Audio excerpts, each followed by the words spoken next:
Welcome, ladies and gentlemen, to our Discovery Concerts for 2021. We're so excited that you could join us in this format virtually. Even though we can't be together in person, we know that in the future we will be, but for now this is the way we're going to present our Discovery Concerts to you. And the first thing I wanted to do today is introduce you to the string family. So up here on stage with me, I have 5 string players, and on my right here, you're going to notice I've got 2 violins right here. And as I come around this way, I'm going to go next to the viola on the outside. And then we have the cello on the inside here. And last but not least, the largest member of the string family, the string bass. Now, the first thing I want you to notice about these instruments is their shape. If you look at all of them, they are generally the same exact shape, except that if you look again from this side, the violins are the smallest, and then if you were to hold up a violin right next to a viola, you would see that the viola is a little bit slightly larger, and then of course, the cello, you have to sit down to play it so large, and of course the string bass, you have to actually sometimes even stand up to play that instrument, it's so large. So one thing you should know about larger instruments, as we go from small to large, that means the instruments can play lower. For example, let's listen to how high up on the E string that a violin can play.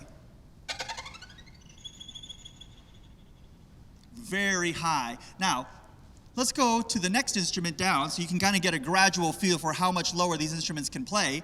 The viola has one extra string that the violin does not have, and it's got a low C string. Listen to how low the viola can play. Okay. Now, that's getting pretty low, isn't it? Now, as we get to the cello, it gets even lower. Listen to this. And then, get ready for this, ladies and gentlemen. The string bass. Listen to how low this instrument can play.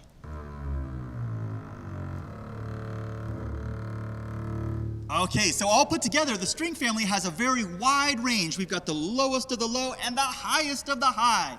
Now, some other things that you'll notice about the string family are, each of them in their right hand has what we call the bow. Can we hold up our bows real quick? Everybody's got a bow in the string family, and this is an important piece of equipment because the way that a string instrument makes its sound is by drawing the bow across the string, which makes the string vibrate, and that's how the sound comes out. So for example, though, we can do some unique things with the bow that maybe wind instruments can't do.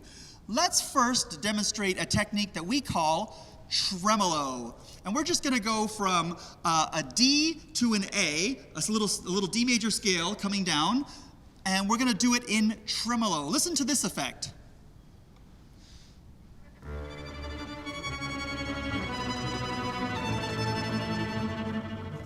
Okay, that's called tremolo, and sometimes a composer will tell the string family to do that in order to create maybe some suspense or maybe in some scary music, and we can use that effect to do that.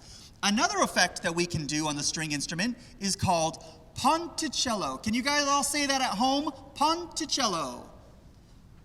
You got it, Ponticello. Now, this means that we play very close to the bridge, and it makes the string instrument sound very raspy, and again, kind of a scary quality. Listen to this. Let's play the same little excerpt, but this time, Ponticello.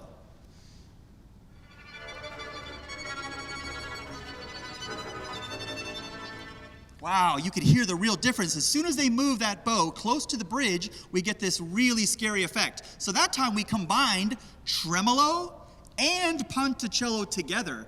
Now, we're also capable of doing one other thing, many things, but here we're just going to demonstrate one more thing for you. This is called spiccato. And spiccato means that we bounce the bow on the string. It's a difficult technique, and we spend lots of time practicing spiccato, but we're going to do also the same excerpt, maybe 8 notes. Here we go.